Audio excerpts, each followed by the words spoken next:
जय हिंद दोस्तों, आप सभी का बहुत बहुत स्वागत है आपके अपने YouTube channel Vijay GS for family में। दोस्तों आज का जो हमारा लेक्चर होगा वो होगा करंट अफेयर्स पर, जो कि परीक्षा के दृष्टि से मोस्ट इम्पॉर्टेंट होता है।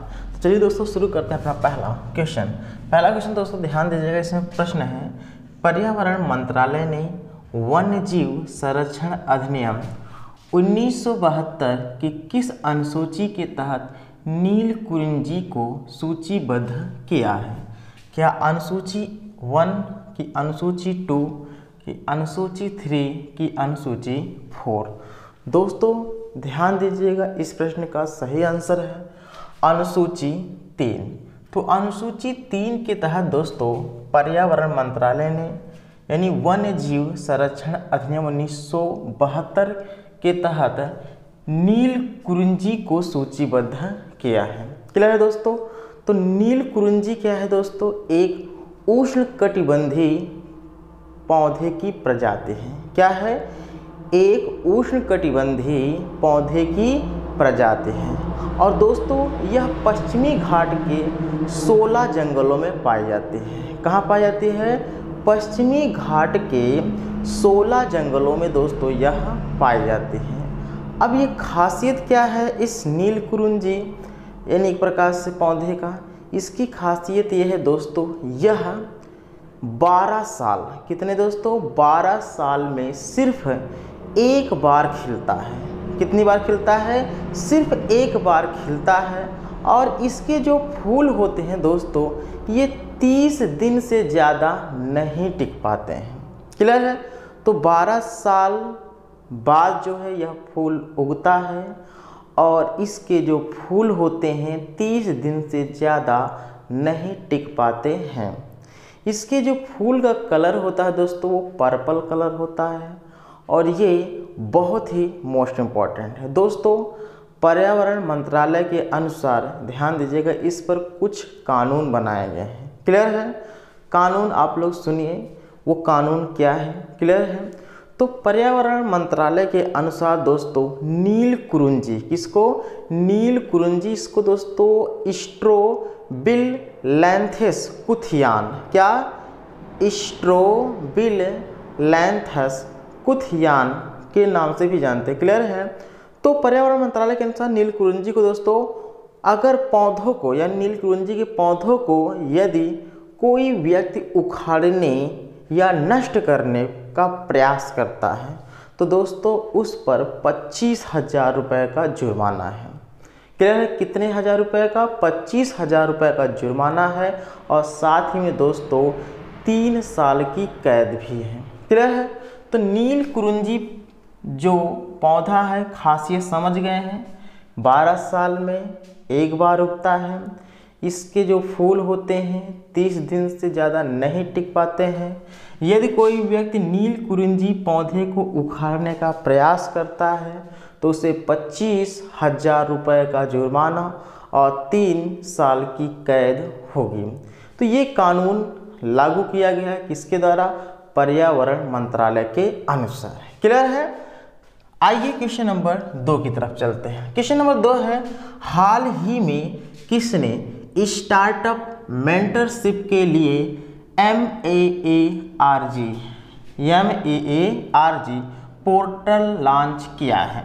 क्या पीयूष गोयल की अश्विनी वैष्णव की नितिन गडकरी की धर्मेंद्र प्रधान? दोस्तों इस प्रश्न का सही आंसर ऑप्शन ए है, अर्थात पीयूष गोयल।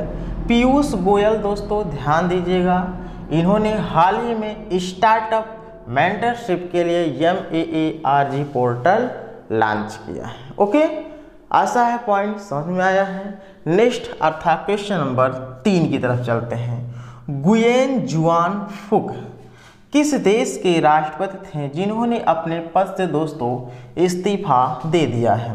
क्या इंडोनेशिया के, कि फिलीपींस, कि वियतनाम, की मलेशिया?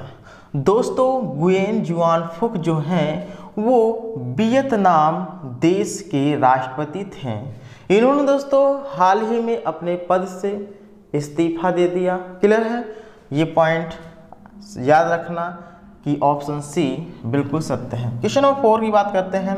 हाल ही में कौन उपराष्ट्रीय सुरक्षा सलाहकार बना है? क्या पंकज कुमार सिंह बने हैं, कि सुजाय लाल थाउसेन, कि M.A. गणपत, कि तपन कुमार टेका? दोस्तों ध्यान दीजिएगा, पंकज कुमार सिंह। कौन?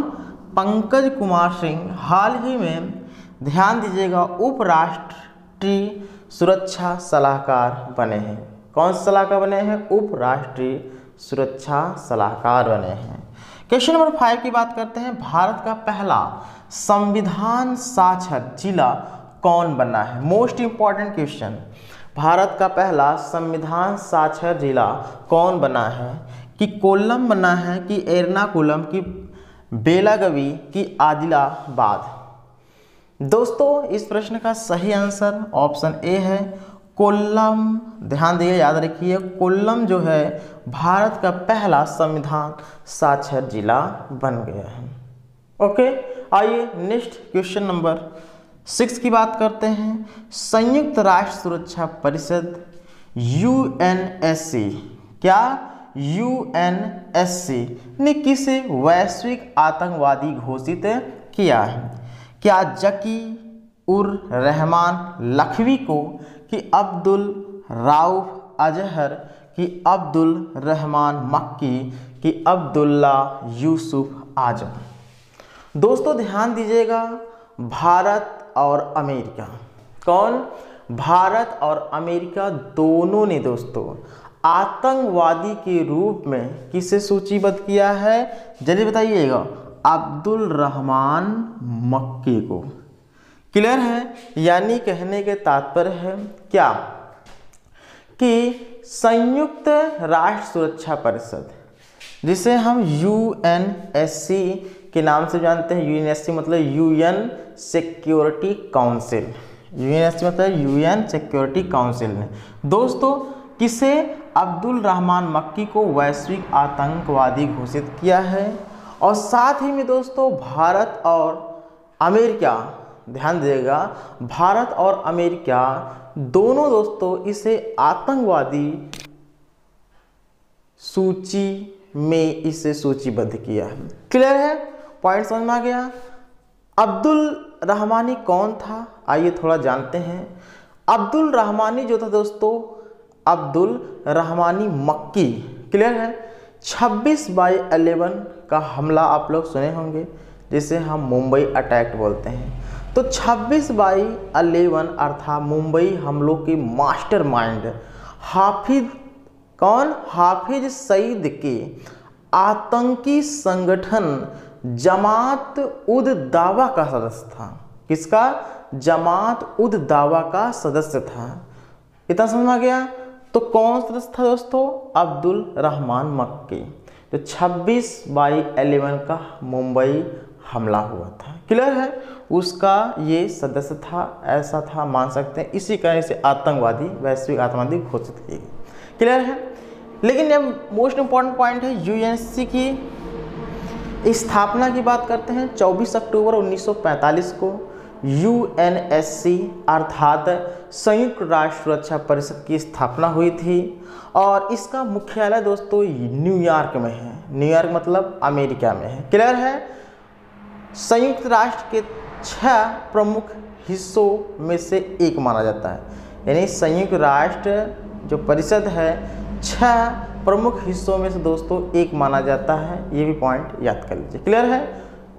तो आइए नेक्स्ट क्वेश्चन नंबर 7 की तरफ चलते हैं। जननी रामचंद्रन किस देश की सिटी काउंसिल की पहली अश्वेत महिला मेंबर बनी हैं? क्या कनाडा की, कि अमेरिका, कि फ्रांस, की जर्मनी? दोस्तों जननी रामचंद्रन जो है अमेरिका, किसकी? अमेरिका देश की सिटी काउंसिल की पहली अश्वेत महिला मेंबर बनी हैं। चलिए दोस्तों अपना अपना प्रश्न सुनिए। क्वेश्चन नंबर 8 है, किस देश की जनसंख्या 60 वर्षों में पहली बार कम हुई है? प्रश्न का आंसर कमेंट बॉक्स में। क्वेश्चन नंबर 9 है, मलेशिया ओपन बैडमिंटन, क्या मलेशिया ओपन बैडमिंटन 2023 में पुरुष एकल का खिताब किसने जीता है? क्या केंटो मोमोटा, की विक्टर, एक्स से लसन की ली, चोंग वेई की लिन डैन। तो इस प्रश्न का दोस्तों आंसर कमेंट बॉक्स में देना है। क्लियर है?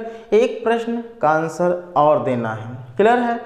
उस प्रश्न का आंसर है, यह हिस्ट्री का है आपके लिए 10वां क्वेश्चन, मैंने दिया नहीं। क्लियर है? वह कौन सा शासक था जिसके सिक्कों पर देवी लक्ष्मी की आकृति बनी थी? तो वह कौन सा शासक था जिसके सिक्कों पर, दोस्तों मुस्लिम शासक था, इतना आपको बता दिया जाता है। वह कौन सा मुस्लिम शासक था जिसके सिक्कों पर देवी लक्ष्मी की आकृति बनी थी? दोस्तों इस प्रश्न का भी कमेंट बॉक्स में दीजिए। 3 प्रश्न आपको होमवर्क के तौर पे दिया जाता है। आशा है कि आप प्रश्न का आंसर जरूर से जरूर कमेंट बॉक्स में देंगे। तो चलिए दोस्तों, कल फिर मिलेंगे एक नए लेक्चर के साथ। आज के लिए बस इतना ही। जय हिंद, जय भारत।